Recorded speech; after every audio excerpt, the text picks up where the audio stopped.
All right, all right. I'm so excited to be here, y'all. We are live with the Fit and Faith podcast, and I am so pumped to bring alongside a high energy man of God. His name is Vince Del Monte, and we got connected through the grapevine. Who knows nowadays, right? Somewhere on social media. But I have just been just enthralled ever since I actually read your bio that was submitted, and kind of learning about our connectivity through fitness, our connectivity through faith, your fatherhood, mine motherhood, and so many other things. So finances and mental health and wellness and well-being, that's all what Fit and Faith became and emerged through 2 years ago. And so I'm excited to dive into your storyline and really unpack it a bit. So if you want to give yourself a more formal intro, you guys can find it in so many different places. So talk to us.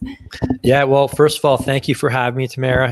It's a pleasure to be here. And I just think it's awesome what you're doing, because it's amazing how many people are in our coaching program who are Christians, and it's not the, fitness business Christian coaching program either. So people are really looking for people who are rooted in more than just, and this to you and me probably sounds like, doesn't everybody want to, have impact in that? There are so many coaching programs out there. It's just about the money. It really is. It's like we've attracted so many people into our world that say, wow, I can't believe like you guys actually care and actually are selling great products and actually want to see your clients get results. And I'm like, isn't that normal? And like, no, it's actually not normal. And not to say that from a, pessimistic standpoint, but there really is an opportunity for believers to, get all areas of life intact. I think that's, what my story is really rooted in. I grew up in a Christian home. My father was a pastor for 19 years. And, but him and my mom were C&E Christians before that, just Christmas and Easter. So, I love that. I were to, probably a crucifix larger than this one, but never really knew what it meant. I grew up watching mafia movies at the same time, and, a big Italian family. So, knew how to live large, if you will. And my upbringing was in the world of long distance running. It's an important part of my story, because it's what I would say made me tough. I think that, being a business owner, being a parent, being a believer, it's not easy. And my running is probably what, toughened me up and helped me embrace mental toughness, because I just find there's a lot of very, very weak people these days.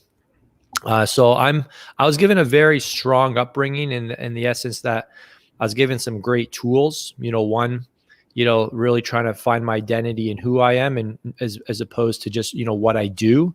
So I think that kind of led to me taking more risks than most people would typically make. I remember when I graduated university, I got a kinesiology degree. You spend 50 grand on that. And then I ended up working at the Guelph YMCA for a whopping $10 an hour. So terrible, isn't it? The system is so wrong. You imagine what my dad was thinking when he sees his son, helping guys get on and off of the cross trainer. It's like, is this what you're going to do the rest of your life? So I realized early on, getting into the world of fitness, it was my dad's right to be skeptical, because he never met anybody in the fitness industry that was actually providing for their family. Personal training was kind of like a stepping stone to something else, or it was a second job, or it was a third job, but it was never a primary source of income. So early on, I had to figure out, like, is this sustainable? Like being self-employed and, being in the fitness industry. And that was really what required me to start looking at, like, is there anybody who's making more than $48,000 a year as a personal trainer? And there weren't many people. And that's how I kind of started to see what was going on the internet. And I saw people who were, doing very well on the internet, but at the same time, I had no idea. If I'm not a tech guy, I have no tech skills to this day. Well, that's impressive. You got a podcast going, so you at least know how to talk and set up a Yeti mic, right? Yeah, I just know how to hit record. That's it. Good. I mean, I'm living proof. I've built up multiple 6- and 7-figure businesses over the last decade, and I'm just putting that out there as like, if you're not a tech person, to this day, I've never edited a video in my life. So, just to recap the whole story, I grew up in the fitness industry, running first, fitness industry second, and I discovered the internet in my mid-20s, so a little over 15 years ago. And I launched an ebook for skinny guys on how to build muscle. And it was based on my personal transformation of going from skinny Vinny to a pro fitness model. And who would have thought you could build a business out of helping skinny guys build bigger arms? But that's what I did. And, I think I never, again, showed up with my faith first kind of thing, but it was always I'd let them know, hey guys, this is my dad and my dad's a pastor, or, hey guys, I'm heading to churches. Hey guys, I just heard this great quote from my pastor. So it was always there. I was always and people were like, I can't believe you talk about your faith. I can't believe you talk about your faith with is that good for business? I said, how do you know it's not making my business thrive? So I kind of started to gain a reputation as a guy that, he's got this fitness thing going. So he's in this world of bodybuilding where you don't wear much clothes and you go up on stage. So I've got this Yes. reputation, then I got this business that's making all this money. So I've got this reputation, and then I've got, my faith persona. So I'm not your typical guy. And I think I was kind of like a beacon of maybe hope and interest for a lot of people. And I've attracted a lot of people into my world just based on who I am. I would say definitely what I've done, but it's interesting. People gravitate more to who you are versus what you do. And, True. And I think that's been the message that I've been, comes through in a lot of my stuff. Like, you can build a business based on who you are and being yourself, and you don't have to water it down. You don't have to keep it to yourself. And I'm very prolific with my faith. And we have a lot of people in our group who do not share. We have different faith backgrounds, different sexuality backgrounds in our group. And it's a big family, and everybody's like, I think what the most interesting thing is, they're like, oh, I feel safe with Vince.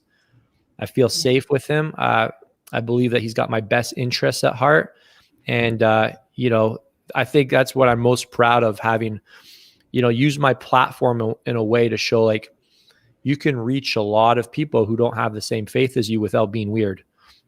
Yeah, absolutely. And I think that that's such a necessity nowadays, especially with everything that has transpired in the last year. People are kind of grasping and looking for something that has that firm foundation. You use the word rooted, which is so deeply ingrained in me. It was a word of my year. I think when a couple of years ago for my birthday, I said a word every year that I just want to be my trajectory versus waiting for the new year. My new year is on my birthday, as it is for everyone. And so it's also the community of rooted entrepreneurs, core creatives. That's the whole concept of it. And that rooted, I actually struggled with, do I put this faith first, or is it just who I am?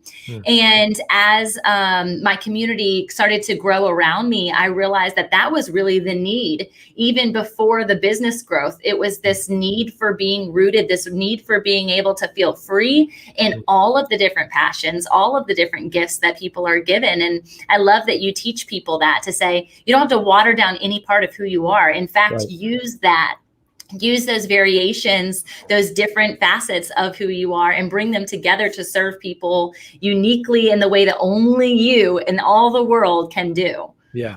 And I think also, to add to this as well, is I've attracted my fair share of haters over the years, specifically for my fitness business. I'm an aggressive marketer. I think that's also something that I've, come up against, where, with conversations with some of my Christian friends and that, and they're like, how do you make sense of that? I'm like, make sense of what? And it really just comes back to, I find my credibility in the product and the people's lives who are being changed. And we promote ethically, but we do promote hard because we believe in what we're promoting.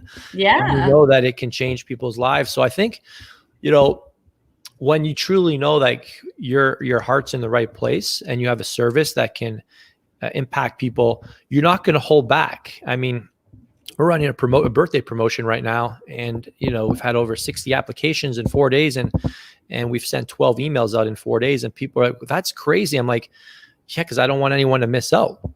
But you're going to be annoying. So it's just, over time, I think when you start to become more and more clear on who you are and that, what you're doing is the right, for the right reasons, and you've got something that people truly need, you really do have an opportunity to stand out.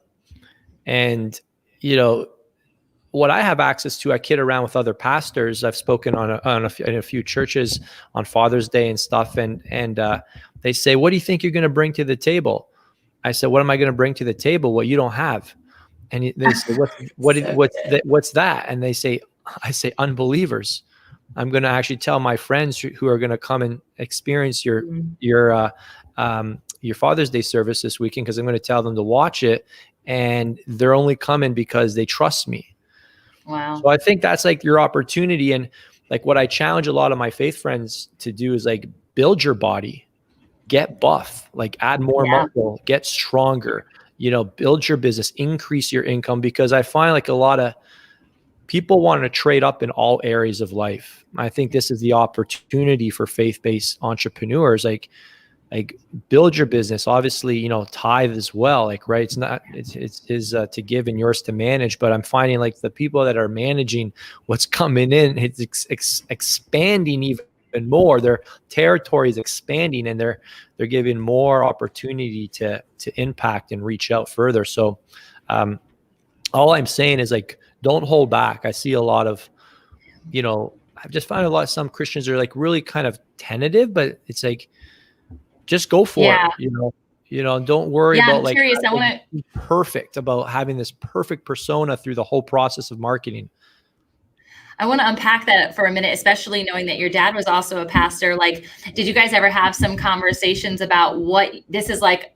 To me, I think my business is part of my ministry. It is my ministry. Oh, yeah. And including my ministry of motherhood and my ministry of being a wife and all the other areas of my life. But did you ever have this conversation with your dad about like money and ministry and what that looks like to the church and to you as an entity? Because I feel like that's where the haters come into play a lot, is like, how can you put your faith in the forefront and how can you ask people for money? And I'm like, well, it's not about the money. It's about the value exchange of what I'm offering, and knowing that the value that's coming out of it for them is a life transformation, not just a business that they're building. It's literally fruit that they have never even tasted before. So talk to me about that, like ministry mindset. Well, yeah, my parents, I mean, I watched money was never really a big topic. I think they got by fine because they work with the navigator. So you can only make so much a year. And then if you have a surplus, they keep it. So even when I told my parents, can I give you guys extra? So side note, I'm my parents' number one donor. Like more than all their lawyer friends. I give more money to my parents. So I'm their top supporter. I'm their number one supporter. Now I make my dad work for it too. I bring him on my podcast. We're making a product together. So I push him. He sends me like all my good stuff on my social media. It all comes from my dad. So I steal all the good stuff. So I make them work for it. It's not a hand me out. I'm like, Dad, you're going to work for this month.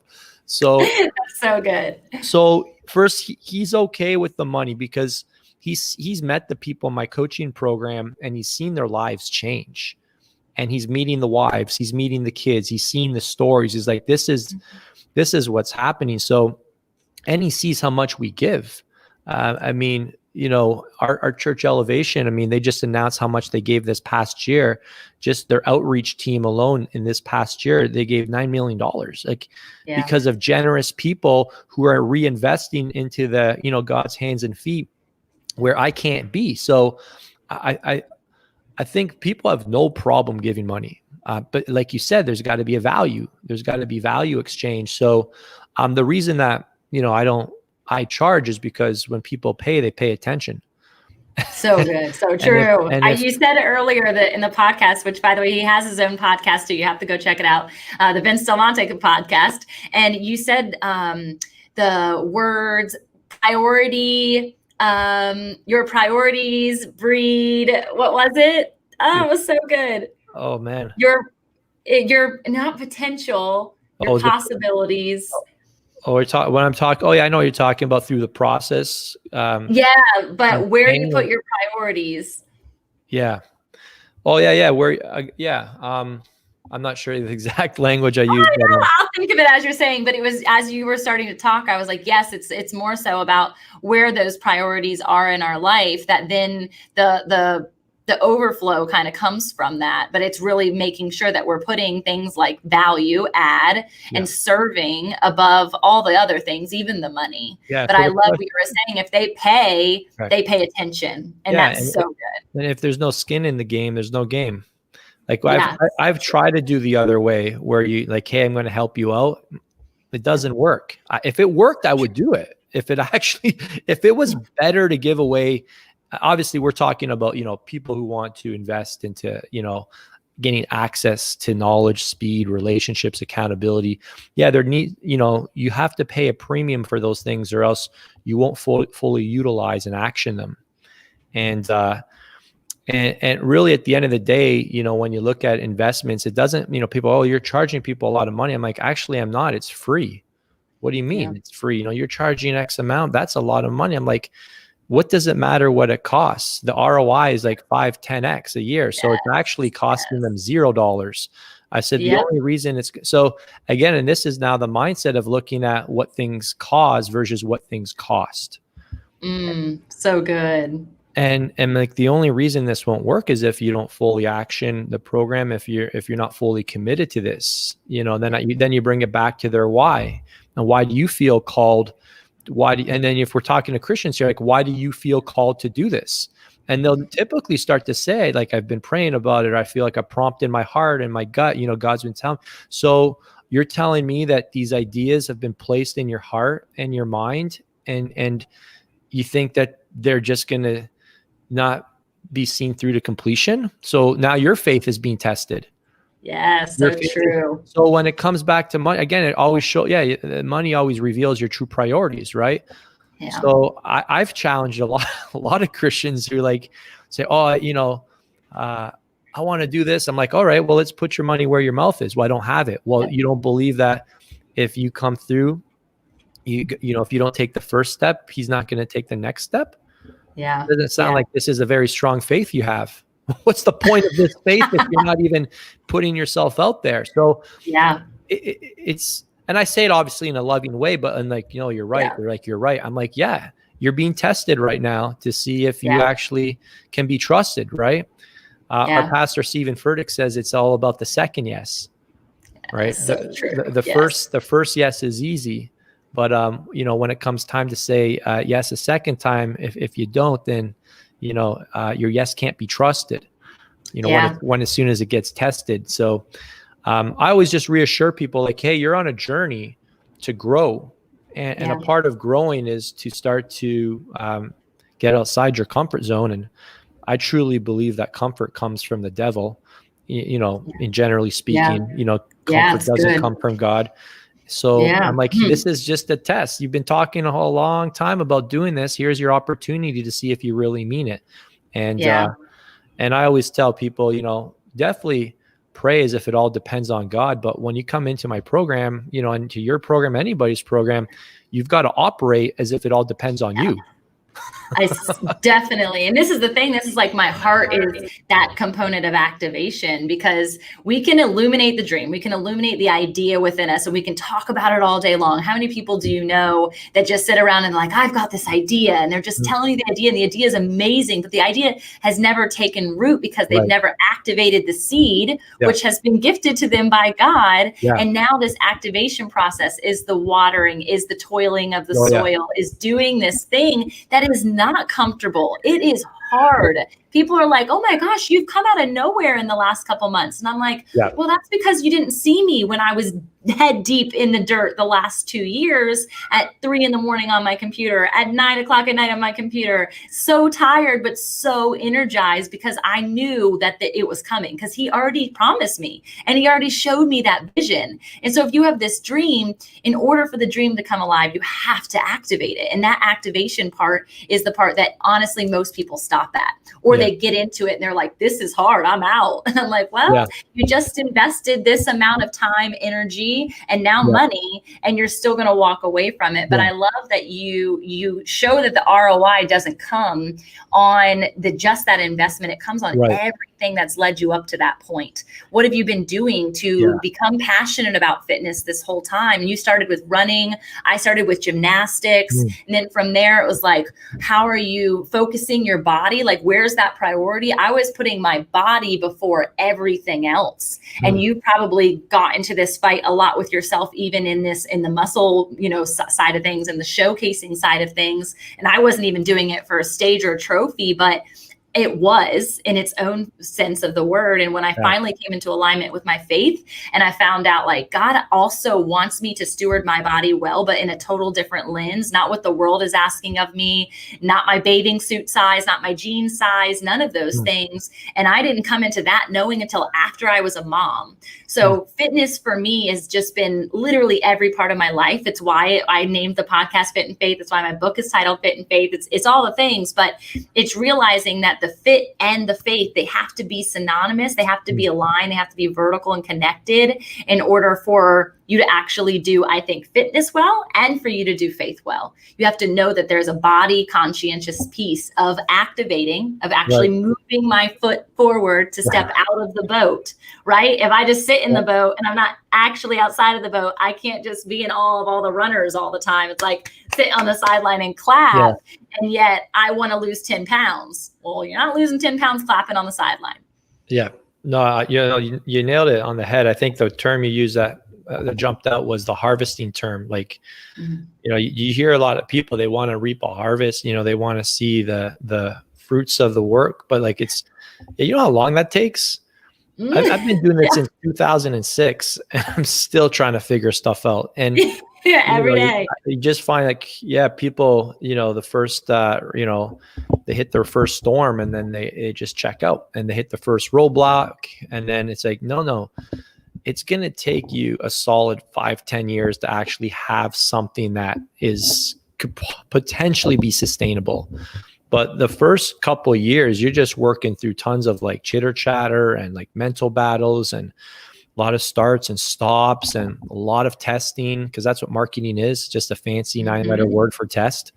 And, even when you go into a coaching program, a lot of people come in, I think, with the belief that like the coach has got everything predetermined, and they do to a degree, but it doesn't mean that the client doesn't have to actually put stuff out there and test and get feedback and optimize and actually get better at all of these skills, copywriting, writing stories, coming up with hooks, better offers and better calls to action. Like that's going to take you, a long time to go, maybe a couple years to become proficient and then a couple more years to become excellent. So I'm just sharing, to everybody listening to appreciate that, especially if you're just getting started. It's probably similar to your faith. The first year is the hardest. Same thing in marriage.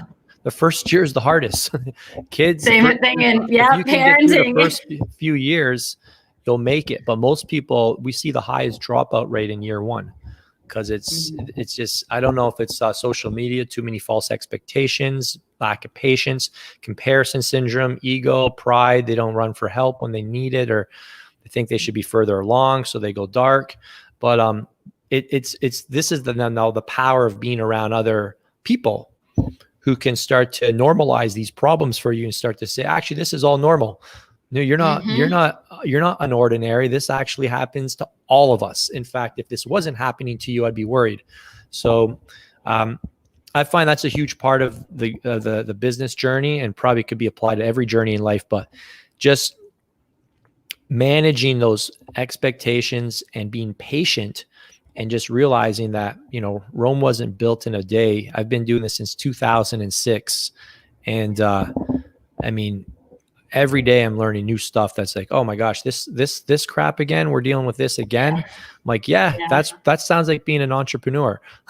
Yeah, it sure does. And I think that game of patience I've learned in so many parts of my life. I mean, we learn that in the body and the fitness realm when we're going towards a fitness goal, just like nutrition, but also in parenting, definitely in my marriage, and my faith walk for sure. God tests my patience every single day. And it's my submitting it back to him that I actually see and start to reap that harvest. And so it's realizing that in this activation, one of the biggest things that you have to activate consistently is patience. roots. And that's not something a lot of people are willing to do, because they do see the fruit in the comparison game. Of course, social media is a huge part of that. And they think, I can do that too. I can open a coaching business and I can be in the same exact place. And it's just, they never ask the backstory. And so really the most important part, and it brings us full circle to the conversation at the beginning, is what are those people's roots?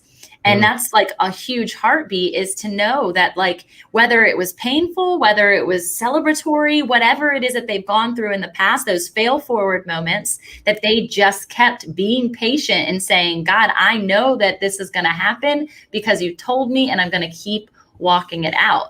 I don't ever think, and you probably never feel this way when you wake up in the morning, that you've made it. It's not about money. So it's where are you going next? Like, what's the bigger vision? What's the bigger promise that God has gifted you in? You're impacting tens of thousands of people in their own kind of generational change. So that's what happens. Like oh, absolutely. Yeah. I mean, you start hearing about, when I heard yesterday, our pastor, Stephen Furtick, shared how much they gave last year. You just like, wow, like you want to partner more. You see God moving, and he's like, God's moving with or without me. I want to get involved even more. So you start to see like what you're building. I mean, one, you see it's like so small on the grand scale, but you see this opportunity to be a part of it and help contribute. So I'm like, wow, like I can't contribute more if, I'm just, if I'm not taking massive action and I'm not fully utilizing, my team members, and I'm not becoming a better leader, and I'm not, getting clear on our vision, and I'm not holding team members accountable in that. So if I'm not expanding, I think that's staying in, that's probably been one of the toughest things for me being a Christian, is like staying in expansion mode, because it's so easy just to say, a couple of years ago, when my business first hit 7 figures, around the age of 30, a lot of people started telling me, "Is like, what do you need to? What's wrong with this?" And I actually started to like buy into it. I'm like, yeah, they're right. Why don't I? Like, why do I need more? But I was thinking about, why do I need more? It was like I was slowing down intentionally because I was comfortable. Not seeing that, like, to get to the next level, it's about reinvesting, bringing on more team members, giving more people a part of the vision, growing the whole organization. Like, more people have to win in order for it to grow. So good. It's so good. It actually reminds me too, what you had said before about the investment piece of it. My husband says something about investing too. Like, it doesn't actually cost them anything, right? They're gaining. And so I was in this expansion phase of my own business, and I'm like, I can't hire her. I can't afford her. And he was like, What do you mean? You can't not afford her, because she's going to pay for herself. Yes. I don't have to do anything. When she comes on board, she pays her salary. I don't pay her salary. And so I just had to flip my mind to say, oh my goodness, every single person I bring on, they're paying for themselves and tenfolding what it is that we're doing towards a missional perspective. Tamara, so here's a question for you. Where does that come from when you get into that kind of like limit, that self-limiting belief, or that regulator? Where does that come from? We get of my own mindset. Well, you may, and in general too. In general, I think it's fear. I honestly think it's fear. I think I know the possibility of my father, and I know that he's capable of grandiose, that he's gifted me visions. Like, literally, I've been knocked on the floor with these visions, right? And so I get to a point where I'm like, okay, the only option here is growth. And just like you said from the get-go, I could stop in the comfort. You could stop at the 7 figures and say, I'm comfortable here, which we already established is from the enemy. And God says, no, take another step, take another belief in me, have greater faith that I'm not just doing this for you, taking away the mirror and giving the mirror to other people and saying, you too, your dream is a part of this mission.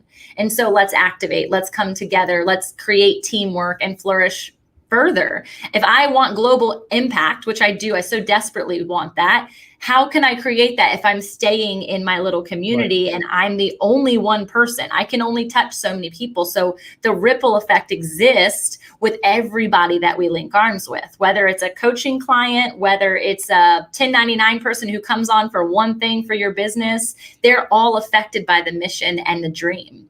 Yeah.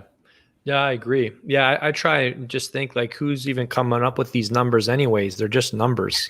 It's so true. Right. Who am I to judge? Who am I to judge, how much somebody makes or how much somebody gets, or like it's just like you said, an exchange of value. So I just thought it was good to touch on that, because I think a lot of people get tripped up with like, that people, it always comes back to your relationship with money, but why aren't you just happier? And then there's also the fear too, that if like one is enough. One is enough. And I think that is a good question. And I try not to overthink it a lot. I really just try and operate with, boundaries. I'm like, hey, when I work, I'm going to hit the gas as hard as possible. Right.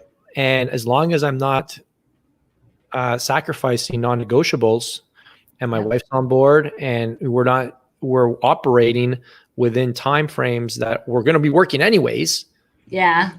What's the difference? So I think, that's also, I think, a fear people have, like, they'll get to a point, and I won't lie, like the more you're making, the more you go, the more you do want to keep seeing what's possible. I really do feel like, though, it's from a place of curiosity to see like how much further can we reach, because you start to realize like what's actually holding you back. It's, oh my man, if I was a better leader, if I had a clear vision, if I had better infrastructure, if I made better hires, then we'd be growing just by default. So it's not necessarily, it's not a greed thing. It's more of a just, we're improving, with the more you learn, the more you earn, the more you know, the more you grow. So it just comes with the territory. I think a huge part of that, and we sort of mentioned it, is the concept of stewardship. Is if somebody is giving you something and you're not stewarding it well, they're probably not going to give something to you again. Right? It's like, I'm wearing my mom's sweater today, and she already texted me this morning and said, don't put that in the washer and dryer. I'm old school. I like to hand wash my stuff because it stays better longer. If I decided to do against her will and not treat it valuably, then she's not going to let me borrow again. So if you look at it from a way different perspective, from our God, the Father, and he's like, hey, I'm going to give you what you've been praying for because you've been working for it and you took the step out of the boat. But if you take your eyes off of me and you're not stewarding what it is that I've given you well, then there's going to be a component. There's going to be a cost to that. Is that cost your marriage? I was there. That was a part of my testimony. I went all in. I was working 60, 80 hours a week at 2 CEO positions, right? And like wearing the title, the achievement mode, like I was doing the thing, American dream. And yet I was sacrificing what God gave me first. And that was my home. That was my kiddos. That was my husband. And I had to take a self-check, and it went rug without me. I was gone. All the dreams of the money and the ideas and the impact, it disappeared. And I had to come back into alignment from a perspective of, just like you said, who am I? And what's the value of these things? And what are my priorities? What are my values in life? And I love Stephen Furtick. He's incredible. I've actually visited your all's church at Valentine a couple times when I've been in Charlotte. It's such a great, incredible ministry. Him and Holly are both amazing. But he's done so many things for me in my life, in another whole city, in families, in churches, and he doesn't even know us. He doesn't, know, but he knows his mission is impact, and he knows his mission is discipleship. And he just stays the course, even when he's tired, even when things aren't fully the way that he imagined that they would be, even when there's haters, because there's always haters. He just keeps saying yes. And it keeps expanding because God trusts him, because he's stewarding it. Yeah. That's amazing. Yeah. I read a good one by Dave Ramsey, The Legacy Journey. That's been very influential for me. And he talks a lot about it's his to give and ours to manage. And that just mindset that it's not even mine in the first place is really powerful. And that, that's not the size of the gift that matters, but the size of the sacrifice. It really just helps you reframe like what you have from like how much do I trust God, and how much, you know, your capacity is going to reveal his abilities, right? Because if your capacity is limited to give, you're not really going to get to see how powerful he really is. So like if you commit the first, you know, half, but you can't, you know, get the second half, well, you're going to see if he's going to come through or not. Yeah, it's so true. You're so right. It's really a test to see like how much do you really trust me. And I'm like, you've brought me this far, but it is kind of like you said, it is fear. I want to give more, but I don't have it. But that's kind of the point. Point, it's so true. Kind of the point is not to have it. The point is to maximize your faith and to get you to discover another level of relationship with him, right? So that's kind of the point, not to have it. So that's scary, but you know, that's when you got to, you know, operate on, you know, action and just trust, right? That's the thing, right? If the end outcome was already like, hey, here's what it's going to be, then what's the point of the journey? It's so true. It's so true. And then you're staying in comfort all the time, and nothing grows in that space. Nothing. It's so true. I love that. And even knowing that the energy source, and I was coaching on this earlier, is energy. And people always thinking like, you have boundless energy. And I'm like, no, I was just really tired yesterday. I had to take a nap. But in the midst of that, I laid down and I told myself, you're going to rest. My mind starts running. My ideas start bubbling. I pop out of bed 20 minutes later. I napped, I rested, and I started going again because God literally infused me, because I laid down and I gave it to him in that process. I said, God, I'm tired right now. And I know I have 1,000 things to do, that you've gifted me the opportunity to do it. Show up. And so this energy source is not our own. We're literally plugged into the ultimate energy, the ultimate power that gives us this overdrive experience, this overflow experience. But if you don't stay aligned, if you don't stay connected to that, and you try to grasp towards the other things away from that stewardship, away from that faith first, oh man, it's a crash and burn waiting to happen. Scary. Yeah. No, I hear you. I love to hear your thoughts on, I'm turning the table on you here. I'm like, hold on. I love it. Let's hear it. But no, I love to hear I'm always looking to hear thoughts on, you know, I like to just cut to the chase, but this whole, you know, last 11 months with, you know, politics and COVID, it's probably not, they always say it's not good for business to talk politics and, you know, controversial subject matters on a platform, but I've seen some pastors maybe say a little too much about, you know, what their opinion is. And I don't know if people go to church to hear the pastor's opinion. They're coming to get God's opinion. But then at the same time, it's pretty dang hard not to, maybe whatever side you stand on, it's hard not to say something. What's your advice on going through like all this craziness? Like in Toronto, I'll just give you an example to give you a little more context.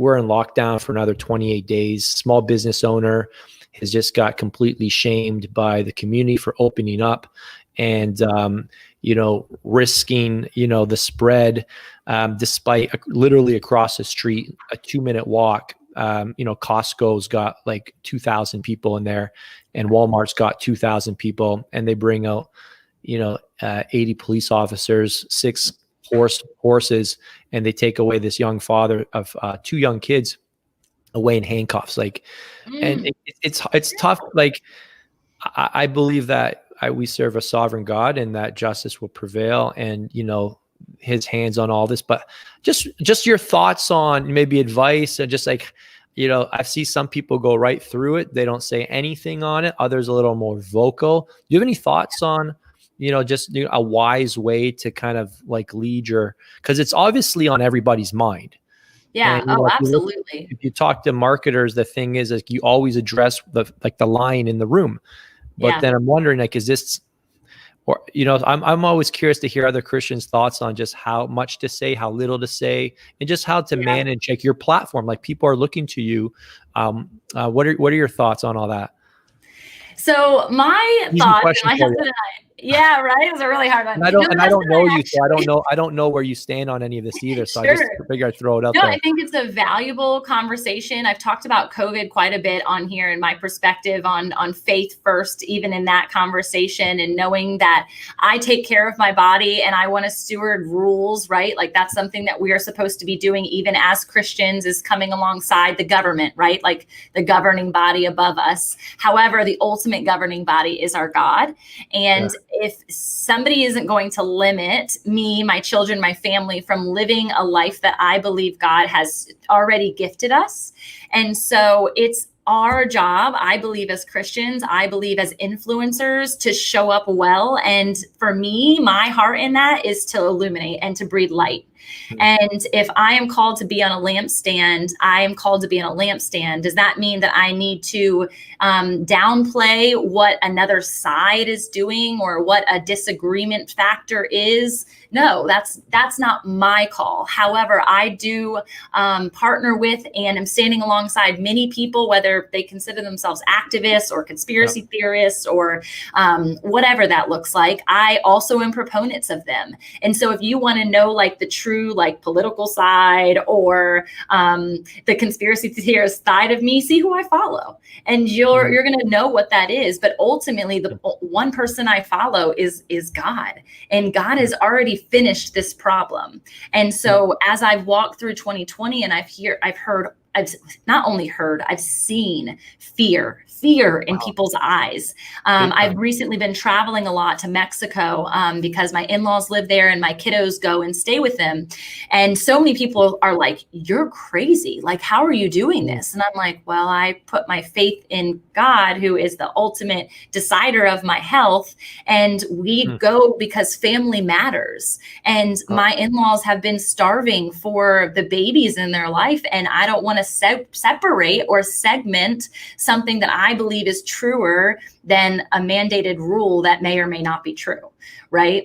And so I was standing inside of customs, right? And already customs is kind of a weird thing when you're a single mom traveling with a baby. I already have my hand like locked on their backpack, right? And they don't like it because they're in a stage, they're 6 and 7 and they get independent and they can do it themselves. But I'm looking around at people who used to at least maybe smile. I could at least trust that like an older adult maybe was looking adoringly at my children, and like I felt safe in them, and I felt like, okay, they can have a conversation and they can go talk to them or look at their dog or whatever it be.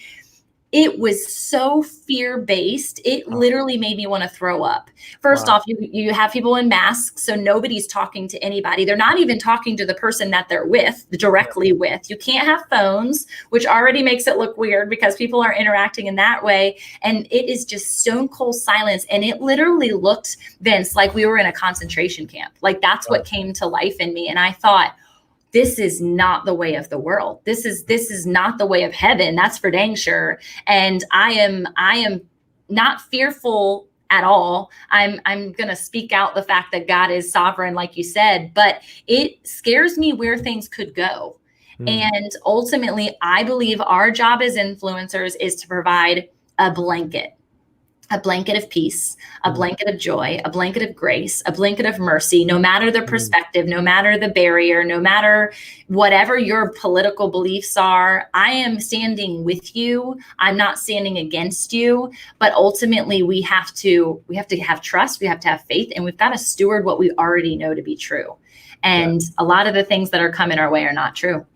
And it's sad and it's frustrating. Tamara, I'm going to have you on my podcast to get you to share all that. That's really I would good. love to. Well, I think that's what I pray for most every day. I feel like, I ask God every morning, like, hey, teach me when to strengthen my spirit. And also let me know when I need to rest my spirit, and be reminded that you got this under control, because I'll go off on tangents and just let my thoughts go. I'm like, there you go. You guys don't know what I am now. But so I'm just doing my best. I've got a lot of Italian blood in me, so yeah. See, some people are made for that, though. I wasn't born like that. Me speaking as much as I have spoken in the last 5 years of my life, holy cow, my family has been like, what's happening, because they didn't understand vulnerability. They didn't understand transparency. They didn't understand authenticity. And if we want to like really talk, does America know those things? And like America, who's supposed to be stewarding this whole thing well, not stewarding so well. And so understanding that truth, vulnerability, and authenticity, that really breeds connection. And I believe breeds the heart of the Father. Because if I can tell you that I'm not always comfortable being the only white person in the room, or I'm not comfortable if I'm with a bunch of white people and I don't have another color in the room, that's my being truthful in the fact that this is uncomfortable. It's uncomfortable for us just as much as it's uncomfortable for you. And it's us together collectively. So I love when people speak out, and I think it's needed more often. It's just a matter of making sure that we're taming it to the heart of the Father, and not going in our outside of our spirit realm to do that. Yeah, I've been tested quite a bit. I think that's, I'm trying to fight the right way. I guess that's the question. I'm trying to figure out like, what's the right way to fight? Because what's the right way to fight? How do I fight like a kingdom warrior? Because it's easy to take to social media, and I went to the protests. Oh my gosh, it's huge. That's I haven't even heard of that scenario. Yeah, I was actually on my birthday. It's how I spent my birthday. So, and then you're wondering, like, should I even be talking about this right now? But I'm like, for me personally, I would feel inauthentic not to at least address it. I think it's, it is scary, and I think we do have to take that posture of God's hand is on the situation. He's he's a sovereign God. He's already seen this all. But at the same time, like, where do I fall into play? Like, it's easy to, I know churches here in Toronto that are meeting privately. And I know others that have just like laid down, and they're just like, I don't know. The analogy I use is, well, I don't want to get into it, but I think they're starting to see, like, over the last 11 months, we've been told by people we need to trust that there's a tiger. And I think finally a lot of people are starting to look around like, have you seen a tiger? Yeah, I don't see a tiger. Maybe we can get together, because I haven't seen a tiger in 11 months. I think so. You're trying to figure out, like, do you promote it, or do you get it? How much or is it a distraction? Do I just, keep going? I'm like, what's the point of, I guess what happens though is, like, when you see the government say that church is non-essential, yet strip joints are open in California. And what they say that what we do on Sundays is not important, like who we worship. And when we come together, it is not essential. And when then I see our own church not even doing anything about it, you start to wonder, like, is anybody in anything in this church?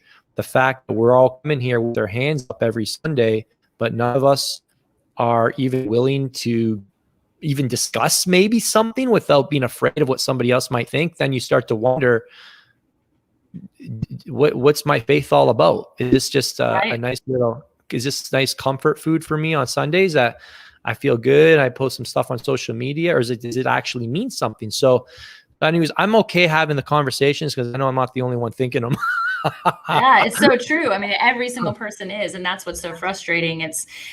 I've definitely tested the limits more than, let's say, somebody in my mother's age bracket, right, where they're like, follow the rule, like that's what you always do, follow the rules. And I just feel like there's freedom where there is God, and we are imparting that everywhere we go. And so even something little like walking into Target and not wearing a mask, and I see people staring at me like, you're not following the rules. And I'm also not within 6 feet of them. I'm not like coming into their little bubble. I'm not being rude, but I'm like, I'm healthy. If you feel like you're going to be compromised, please wear the mask, right? Yeah. And I'm going to be respectful of that, but I'm not going to do something that I don't feel is necessary. And I'm sure there will be backlash on every single choice that we make, whether we do it or we don't. And I have people on both sides who are like, Tamra, why are you wearing a mask? I'm like, well, it's mandated. And then why are you not wearing a mask? Because I'm free. Like we're in this really weird area, this gray area, but Sundays are not just meant for us to hands up that day. I should be walking hands up Monday through Saturday as well. And what does that look like? I think is ultimately your question, is like, how do I support that small business guy? How do I come to this protest and do so peacefully, because that's what you would God would do, but also God threw those tables over in the temple when they were doing something wrong. He's not a God of just like peace in that way. He's a God of peace, but he also has anger. He also has a desire for change. He also has a kingdom mindset where he's like, we're going to fix this thing, and there are going to be some people in hell at the end of it. And so I just believe that we need to we need to reevaluate what that looks like every day. And it's going to continue to shift and change as things continue to shift and change here. And I applaud your boldness, and I love your Italian heritage for that reason. Like, come on. Yeah, we're definitely not afraid to throw our, hat in the ring. But I think I was yelling at the reporters a little too loud. Then I realized, I have people I'm representing here. Right. But what happened, I think one thing I'm aware of is like, but then right there you catch yourself and you think of who our enemy is, who our real enemy is. And our enemy is the devil, and the devil is a divider. Yeah. So all of a sudden you're like, okay, just caught myself there. This is exactly what the devil wants. He wants this division between me and the reporter that I want to go yell at. But what if I think about how to go and, hey man, I'm just curious how's your day going? You need a coffee? Yeah, I know. Yeah, really? To try and actually bridge, so I'm trying to look at all these every time you're like, oh man, I'm going to rip this guy apart. And then you're like, no, that's exactly what the devil wants. He wants me to divide. He's winning. He's probably sitting back up in, wherever he's right now, having a heyday. Probably he's laughing his head off. And then you're like, and I'm so trying to move through these situations, knowing that, God is our way maker. There is a way, and probably the way isn't to create more division with people, but at the same time, to be able to, have a conversation and try and get an understanding of like, where are you coming from? Like our personal family got divided this past summer because me, my middle brother don't see things the same way. Yeah. And we had a blowout now. Fortunately we got to a point where we didn't have Thanksgiving together as a family, which is crazy for our family. Yeah. And, we're now going to make Christmas work. But, there's going to be a bit on his terms where he's going to be more comfortable with them not, being at the place, but, having dinner maybe in the basement in my mind, and I didn't, that's like crazy, but I'm like, hey, is that what it's going to take for us all to get together? And he said, yes. Right. I'm like, totally cool. Then so do it. Yeah. The relationship is worth more to me than being right. So I value our relationship, and I need to have a vision for the future. And I think one thing that I'm watching from a lot of Christian leaders, guys like Craig Rochelle and Furtick, and like, they really are like kingdom focused, like so far down the road, they're aware that like we have to make decisions that are going to ultimately, like, we can't go so reckless that all of a sudden we lose it. Like, you got to be wise. So I think that's what I'm looking for. Like, what's the wise play, if you will, not in, not from a comfort standpoint of like making an excuse not to speak up and be strong, but from the standpoint that like, you don't like destroy everything you've built the last 20 years and I'll burn all your bridges. And you're like, there you go. The devil gotcha. So Absolutely. I'm definitely not saying I've got it figured out, but I'm starting to see like some avoid division, seek conversation, don't water down. Like I'll tell my pastor, like, this is ridiculous, man. We need to do something. Like, I love you. I wouldn't tell you this but like, what do you guys feel? But like, we're not going to do anything. We're just going to wait. What if we're done? Is this it? Do I have to start the church myself? Like, do I have to, are you guys done? It's like, so when you hear about the tiger, I guess you got two options. You either just say, you know what, this is too hard. I'm just going to lie down dead. Or you're going to say, I don't know. I haven't seen a tiger for 11 months. Have you guys? Yeah. Maybe we should do something. I don't know. I'm just throwing it out there. So anyways, I don't know if any of that made sense. No, I think it absolutely makes sense. And like you said, I think it's addressing the elephant in the room, right? Like, everybody's thinking it. Everybody has, especially during the holidays, maybe even more so than they had in the past. They're being confronted with it and trying to wrestle with, but this is norm. But is this norm? Is this the new norm? And realizing ultimately, and you said it out of your own mouth, like, relationship matters most. And so are you honoring the relationships through this time? And are you doing it with creating a bridge versus burning it, and making sure that, you know, that's the forefront? Because the church, that has to be the forefront. If we're going out to go throw stones, we know what happened there. Right. And so it's our job to just come again in that component of peace, but also that component of truth, because peace and truth are connected in that. And we might feel disgruntled. There might be a moment that we're swaying, just like you said, like you're talking to the reporter outside of your norm, but ultimately you're anchored and you're rooted back to that word from the get-go. You're rooted in the one who is the truth giving God, who then convicted you on the spot, because you're connected to him and you said, okay, I see what you mean. And that's going to happen as long as we as the church stay abiding, stay stewarding, stay doing all of those things well. Our church is still meeting. We've been meeting since this, you know, has happened. And half of them are wearing masks, half of them aren't. It's supposed to be mandated, but we have a freedom of choice. And it blows my mind, even from a capacity standpoint. I'm proud of the way that they've responded. And I think if somebody walked in to close down the church, there'd be an uproar. Yeah, that's awesome. Well, I think I would. No, that's good. I think, I mean, I always like to say that the devil overplays his hand, and it's pretty clear. We see what's happening here. So we just have to kind of be aware of that as we tread forward. And I think ultimately, like, just realizing that as you activate your dream, whether that's into a coaching program, whether that's into a family dynamic that's outside of your norm, or something that is in your norm, and you're going back to that place in a new way, it's knowing that, like, God is in the midst. It's already been planned, and we have to step into it, regardless of how uncomfortable it is. Again, it goes back to that. Have faith in the discomfort, because he is the one who brings comfort anyway. And I'm excited as more people say yes to their dream, that creates a bigger ripple effect. And it's not just the finances, it's the freedom factor that comes along with saying yes to it. That's what I would finish up with saying too, like, be proactive right now. Like, don't be It's so easy to be reactive right now, but I mean, you know, the truth of the matter is that nobody's taken away your freedom for what time you wake up at, you know, what you put in your body, how much you sleep, how hard you train, you know, how much time you spend with your family. Nobody's taking away that freedom. Nobody's taking away your freedom to create better offers, to market harder, to sell harder, right? And the truth is that, fear comes after focus. If you're focusing on, right? So you get what you focus on. So what you focus on grows. So I find if you're focused on fear, it's just gonna magnify. So, you know, I tell my students, like, right now your business should be thriving. It really should be thriving, because so many people are lost and are looking for leaders.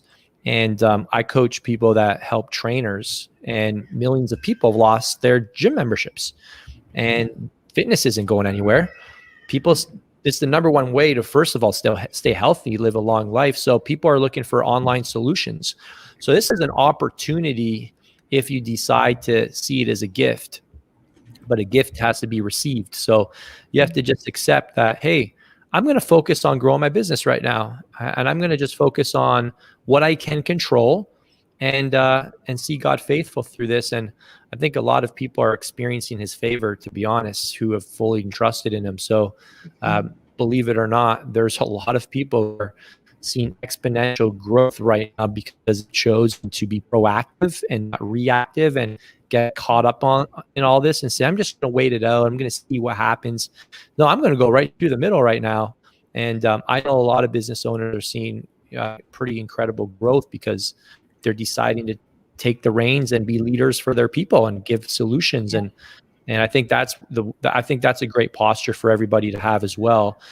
See this as a blessing, not as a curse, and just focus on what you can control, which is a lot of stuff. Yeah, so good. That's so wise. You're so wise. I want to call you Vinny now because of what you said before. You can call me Vinny. Yeah, I'm Italian, so a lot of my buddies call me Vinny. That's all good. Vinny with a Y. Yeah. I love it. I love it. So good. Well, Vince, it was amazing to have you. I already feel like I want to get up and go running, and I already worked out today. So hopefully I don't do that to myself, but I appreciate your energy. I appreciate your vulnerability. And I am excited for people to get connected with you. So tell us, beyond you have a 6-figure and a 7-figure mastermind. Is that right? And other places that they can get in touch with you. Yeah. We've got the best place to get in touch with me. I'll keep it super simple because nobody remembers more than 2 things. My Instagram account at Vince Del Monte. They'll find my blue verified account. And we've got a podcast. I've got 2 coaching programs for trainers who want to start, grow, or scale. The best place to connect is to see what I'm up to on my Instagram account, or Facebook, Vince Del Monte. I'm on there as well. Awesome. Well, it was a pleasure. I'm so excited for people to get in connection with you, and Godspeed. Stay aligned. That's all I got for you. Love it. Awesome. Thank you. All right, Vince. See ya.